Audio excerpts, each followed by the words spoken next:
Hallo vriende, lekker om weer saam met julle te wees. Hallo my goeie vriendin. Hey Tommy, jy sal nie glo wat ek nou net gelees het oor Okiep nie.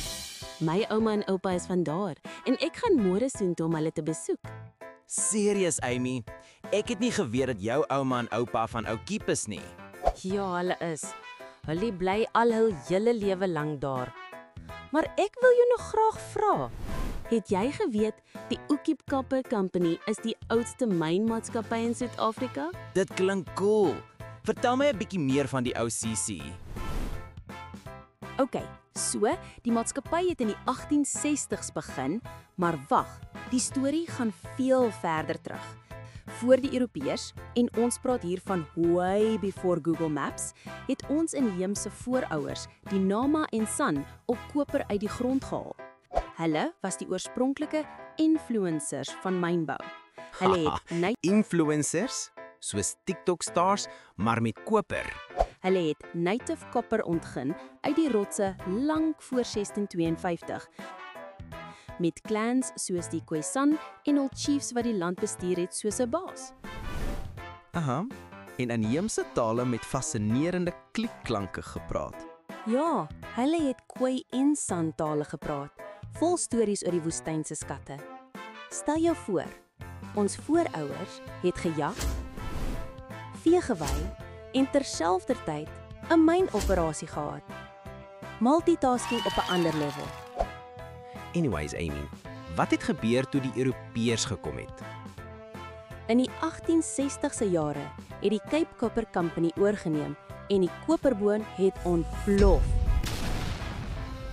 Tussen 1852 en 2002 het hulle 2 miljoen ton koper ontgin.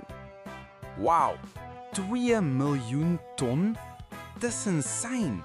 Dis genoeg vir almal se Wi-Fi pype en nog 'n paar Madiba standbeelde. En ons Namakwalanders was deel daarvan, reg? Absoluut. Ons mense was sentraal.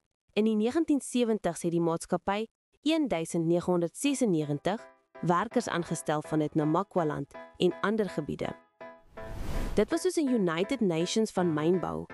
Vanne soos van Wyk of Hermanus kom van daardie tye, van missionaries, settler families ensovoorts, wat vir werk na Makwaland toe getrek het vir 'n beter lewe.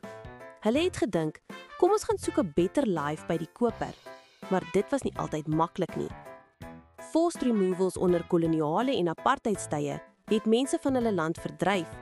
Die inheemse Namakwa mense moes van veeboerdery na mynwerkers verander. Amper soos om van farmer na office worker te switch, maar met underground dust. Dit klink swaar, maar hulle het daardeur gedruk. Dis resilience, reg? Ja, ons mense het aangepas en floreer. Hulle het die nodige skills aangeleer en 'n legacy gebou. Maar mense vertel stories van harde werk en 'n gemeenskap wat nooit opgee nie. Vandag lyk die ou myne soos reuse gate waar reuse gedans het en as jy mooi kyk, dan kan jy nog footprints sien. Voetspore van 'n reus? Jy laat lag my nou. Klink awesome. Gaan jy dit alles met jou ouma en oupa bespreek? Definitief. Môre ry ek soontoe om hulle te sien. Ek is seker hulle het eerstehandse stories. Dis nie net geskiedenis nie, dis ons legacy. Vriende, maak tyd om Okiep of enige dorp in Namakwaland te besoek. Dit bou eenheid en trots. Ek's in, Amy. Jy maak geskiedenis van. Sien jou na jou besoek en bring meer stories terug. Deel. Wie het gedink ons tye saam op 'n trein soos die Clara kan lei tot sulke cool discoveries? Alrighty, dit is laat en tyd om huis toe te gaan. Bye vriende. Reg so. Baie vriende, sien julle binnekort weer.